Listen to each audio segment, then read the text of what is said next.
নমস্কাৰ, মই পুনৰ এটি নতুন ভিডিঅ'লৈ আপোনাক সকলোকে স্বাগতম জনাইছোঁ।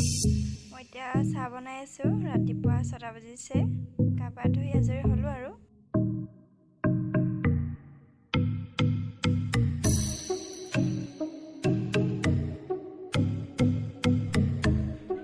পাৰ মাংস বনাব লৈছোঁ। তাৰ বাবে লৈছোঁ আদা ৰচুনৰ পেষ্ট অকণমান, মিট মছলা অকণমান আৰু জিৰা গুড়ি দুটামান আৰু পাঁচফোৰণ মছলা অকণমান আৰু লগতে পিঁয়াজ দুটা কাটি লৈছোঁ।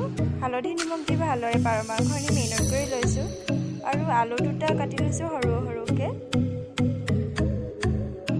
গেছত গৰম হ'বলৈ কেৰাহীখন দিছোঁ, লগতে মিঠাতেল দি দিছোঁ অলপ।